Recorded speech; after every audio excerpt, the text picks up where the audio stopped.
Just a heads up, today's topic is about Metroid Prime, but you'll be seeing me playing Super Metroid.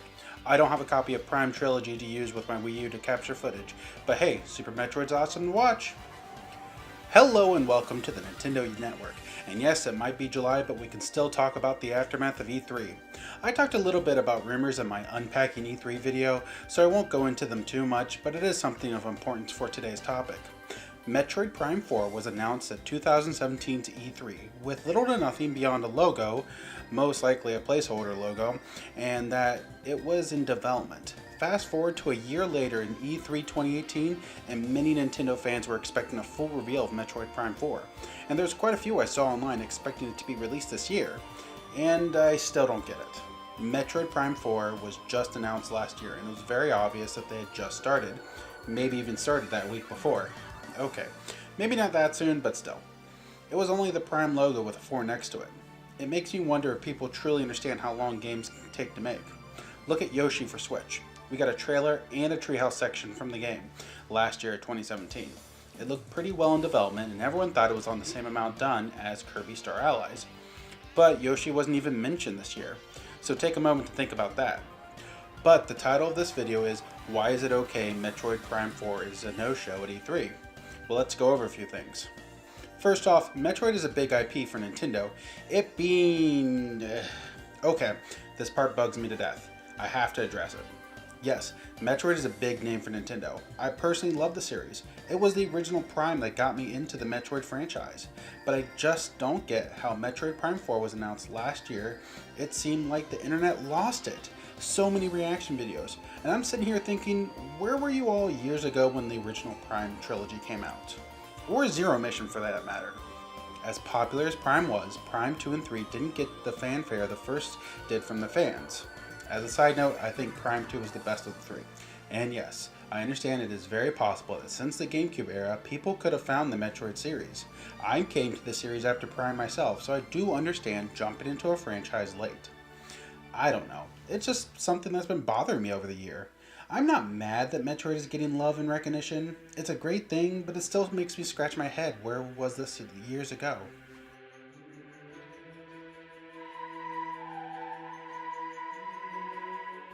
Oh right, sorry. Metroid Prime 4 got a huge reaction last year. The internet went crazy, as I mentioned, and Nintendo does listen, even if you don't think they do. They see Metroid Prime 4 as a pillar for the Switch, I'm sure. Much like Breath of the Wild, Mario Odyssey, and Smash Ultimate are. So why release a pillar game like Metroid Prime 4 so close to another pillar game like Smash Ultimate? Yes, in the past Nintendo has released big name titles close together. Heck, they released a Link Between Worlds and Super Mario 3D World on the same day. But they were different platforms. Before you mention Let's Go Pikachu and Eevee being released less than a month before Smash Ultimate does, let me say this. Yes, Pokemon is big, and Let's Go will be huge. But Let's Go, for good or bad, is going to be marketed towards very casual players, the mobile players that play Pokemon Go. Smash, although casual gamers can and will pick it up, is geared towards a different demographic. The same demographic Metroid would be in. The Switch is less than 2 years old, and even though year one of the Switch was unparalleled in how great it is a bit unfair and unrealistic to think that they can replicate it every year, with the amount of games at least. Year one looked great because it had great ports to help pad out the year, and leading the charge was Breath of the Wild, which was originally meant for the Wii U. If you look at year 2 of the Switch, from a first party perspective, yeah, it's a bit lacking, but there's still a ton of stuff overall. It is not like the Switch doesn't have anything. Plus there is Smash in December. Metroid can wait really. Yes, I want it now, just as much as anyone else, but it will be a huge game for year 3 on the Switch, alongside Pokemon Gen 8. Another reason why it's okay Prime 4 was absent from E3 is the old saying, I'd rather have a great game later than an okay game now. It just wasn't ready. Reggie said that. Nintendo stated E3 was to focus on 2018 games. The moment they said that, I knew we wouldn't get any information on Metroid Prime 4 really. Metroid fans, well, really every fandom nowadays, can be very brutal. Not that it didn't deserve a lot of it, but Other M is a good example of the hate a bad game and a great franchise can get. And let's just not talk about Federation Force. Waiting can suck. When you know about something you want, but it is not in front of you, it can be agonizing, really. That is why I'm so relieved that for the most part, the Switch releases have been pretty quick. 9 months from announcement to release for Super Mario Odyssey.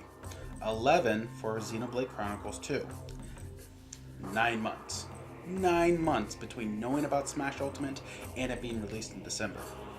That is unheard of Smash, really.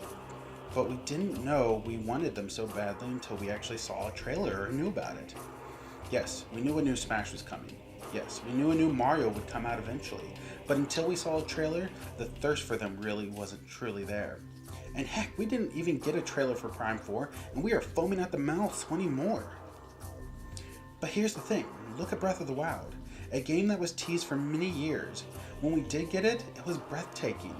I know the game has its detractors, but for me and many others, it reinvented the Zelda formula. It gave you freedom that you needed for Zelda, made exploration that much more fun, and I think Prime 4 will do the same, reinvent what a Metroid Prime game is. The first Prime game did that for the Metroid series, and I truly think Prime 4 will do the same. Take what is great about the series and make it into something new, something amazing. Maybe make you truly feel like you are exploring an entire planet. Super Metroid made you feel like that. Make the different areas feel cohesive, feel alive. But to achieve something like this, something very important is needed. Time. Truth be told, Metroid Prime 4 didn't need to be announced at E3 2017.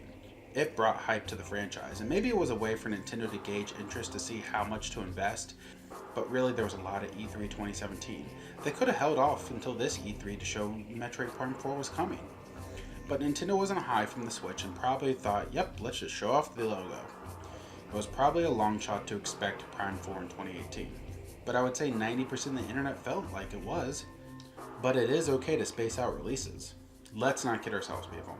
This is not the Wii U era where first-party games were only coming once in a blue moon, and third parties ignored it like girls ignored me in high school. The Switch has a constant flow of great games, some amazing DLC, and tons of third-party and indie support as well. Each week seems like there's something new to try out and enjoy. Heck, at this point there are so many indie games I want to try, I could have ignored Mario Tennis and kept playing those. I think once December 7th comes around, many gamers who are upset will see the timing is just not right for Prime 4. This was Smash Ultimate's year, not Metroid. I think Nintendo has a strategy going here. Not to have too many of its biggest games together. Imagine if the Switch had both Super Mario Odyssey and Metroid Prime 4 at the end of last year. Or if the Switch launched with both Breath of the Wild and Mario Odyssey. It's too many of its pillars at once. Spreading them out over what is to be a long lifetime is best for the system, and for the gamers. As much as I would love to jump back into the cockpit of the gunship now, I know I will be in space with Samus soon, fighting off the newest threat of the universe has to offer and battling Ridley, again. I love Ridley, don't get me wrong, but can we get a full 3D battle with Kraid, please?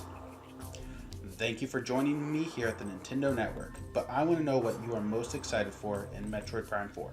Let me know in the comments below. And if you like this, make sure to join the network by liking and subscribing to us here on YouTube and our other social media outlets, Facebook and Twitter. Now, if you'll excuse me, I need to go stalk Best Buy online to make sure I get a Ridley amiibo. F5? Nope. F5? Not yet. F5?